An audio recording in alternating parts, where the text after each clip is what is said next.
Hello, everyone. It's Kim Duramo. I wanted to share just a quick piece about something that came up with a private client I was working with yesterday. She has been experiencing cancer, has had diagnosis with breast cancer. It's metastasized, so it was like a stage 4.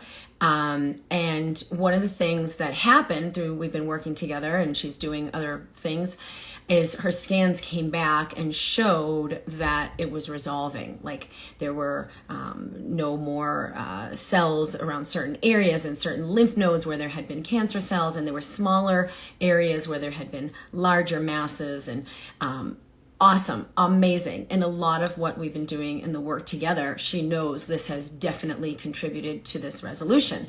And then the comment she made, because obviously like when we have fear, which is one of the most like toxic energies to suppress, because that's why cancer, inflammation, disease will get created. When we have fear, that's, it's going to kind of work against what we're doing. And she said, yes, there's, I feel amazing. And then there's this little bit over here, like the other shoe's going to drop, right? So she said, it's clear. But then there's this idea, like, I better not take my foot off the pedal. And I thought this was really, really important thing to bring up, because one of the things I had asked her was, what's the foot on the pedal? Like trying, working, attacking the cancer, fighting. And then is that what worked? And it was easy for her to see, like, no, that is not what's actually created this resolution. It wasn't like, nose to the grindstone, work hard, push, which is what so many people do to fight disease, to fight cancer, to like get to the top of the mountain. And what she was able to see was, in fact, that was not what created this result.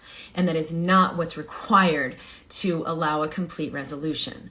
So there's two things I wanted to share. And one is that the body, hello, everybody who's joining live. Thanks for being here. For those of you who don't know me, I'm a physician sharing mind-body medicine for healing chronic illnesses and just establishing overall well-being. But the one thing is, the body is going to be a reflection of what is going on within. If there's a battle within, if you're in fear within and you're like clamping down and protecting, your body's going to register that. Your body's going to manifest that. And that's when the body can't be in total health and vitality. But there's a gap. It's not like an instantaneous thing. Meaning, if you're in like, wow, a whole new level of insight, embracing your fear instead of fighting it or suppressing it, embracing shame or pain instead of resisting it, there's lightness in the body, and that will inevitably lead to greater health. But it can take a minute. So if you're looking in that mirror, or you get lab results or a scan, and you're like, oh no, it's not showing what I've been feeling inside, sometimes you've got to just recalibrate. Like, wait a minute, is there actually something else I need to do? And you'll feel it more from your knowing versus from the fear that will tell you, you're not doing enough. You gotta, what did she say? I can't take my foot off the pedal. That pushing is not what's going to create well-being.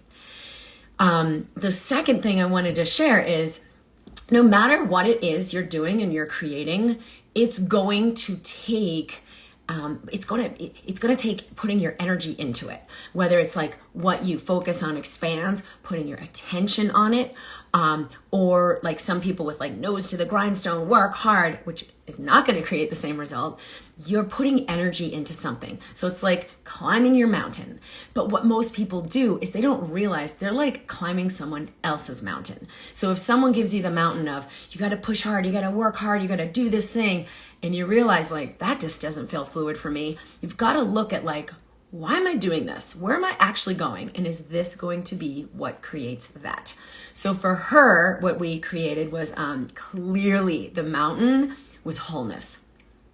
Because above being cancer-free, having more energy, the most potent thing was feeling whole, being in wholeness, knowing who I am, having an unconditional sense of peace and well-being.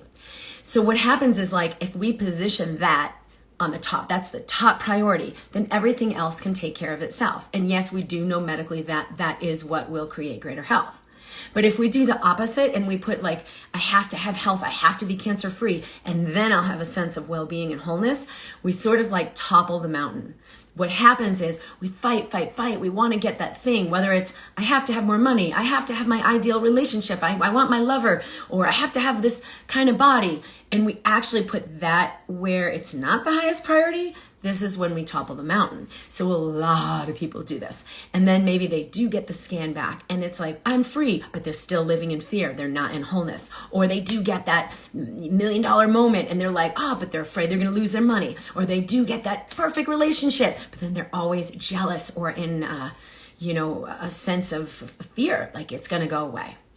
You have to look at, what is my mountain? So I'm going to share a little diagram I learned recently from an educational system we're working with our kids called Prenda. So it's like an independent educational system that's really creative. The kids learn more about who they are and connecting with themselves in learning. And it's a much more accelerated way of learning. And they showed me one of the symbols they use is this, something like this. It's like you're climbing your mountain. Maybe it's a little more like this. Kind of rounded. Anyway, you're climbing your mountain. And what are you putting on top of your mountain? So think about this for yourself. What is on top of your mountain? Now, the first off might be, I have more energy, or I'm disease free, or I have all the money I need, or my body is slim and fit. But I want you to go deeper than that. Why is it you want that thing? What's underneath it? Is it a sense of peace, unconditional love, wholeness, freedom, joy, well-being? You want to go there first because this is what will activate everything for you. It'll actually give you the energy to, quote, climb that mountain. So they'll ask the kids, like, if they feel like giving up, do you want to keep climbing your mountain or do you just want to give up? Now, in the traditional educational system, you're giving the kid like your mountain. It's not even their mountain. It's like society's mountain, right? Work hard, get an A, and then someday it will pay off. Do you see how that's like a toppled priority system? Like, what's in it for them? It has to be their mountain. And in the Prenda system, the educational system we're working with our kids, they create their mountain. Like, I want to be at this point by this time. I want to have this skill. I want to have this knowledge. I want to have this learning. And they put it in place.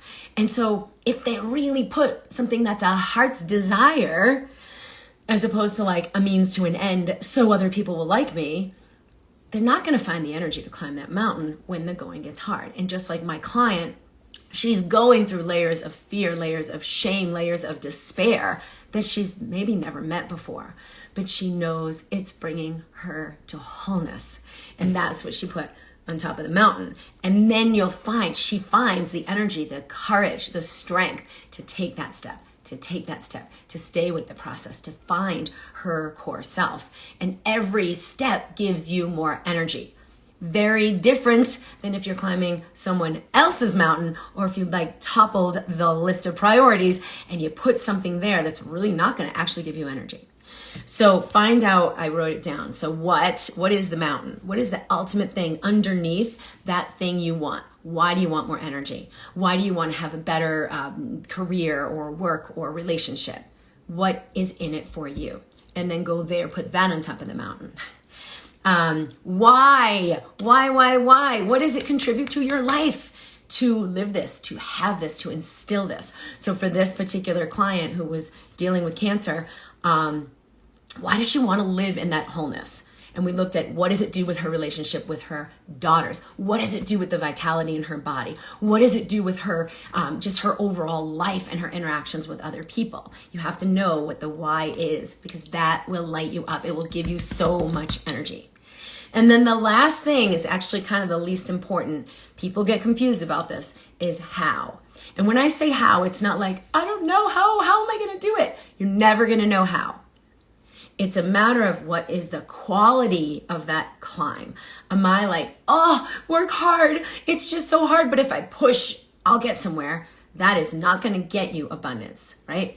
The journey matches the destination.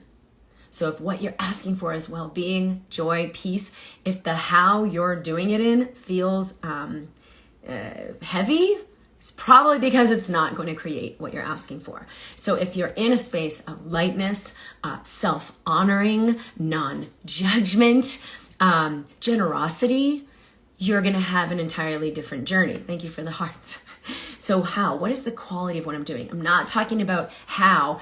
I got to figure it out, right? Because that's the mind. The mind cannot get you something that hasn't been created yet. The mind only knows what it already knows, which is the program. It's not going to create the ultimate abundance, well-being, joy, prosperity, and what creates healing that you have put on top of your mountain. So remember this last piece. Wait, what's the quality of how I'm going about this? So if you find, like for this person, there was a possibility of radiation, surgery, chemotherapy. We had to feel into what is a fit for me. What is my wisdom guiding me toward? What is a yes?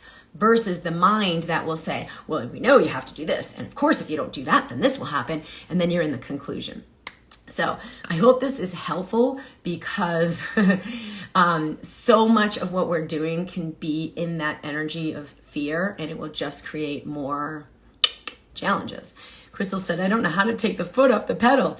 Start by totally welcoming the part of you that wants to keep pushing, that thinks she has to keep pushing, that learned the program of push hard or die. Embrace that one, welcome her, bring her in your heart. I love you, I love you, I love you. And that's a big step to allow that to complete and let something new come through. All right, I am at drkimd.com. Hello from Germany. Thank you. Oh, great. Kyle from Quantum Healing Collective. I'm wearing Kristen's shirt from Quantum Healing Center. She had given this to me over the summer, and I've already gotten a lot of compliments on it. I love it. I don't want to take it off. And I'll actually be on live later in the Quantum Healing Collective to talk about some things with Kyle in a new program we have. All right, I love you guys. Thank you for being here. I'm at drkimd.com. Remember, it's not the quality of the push. It's the quality of what you're asking for that will create that. Lots of love. I'll see you soon.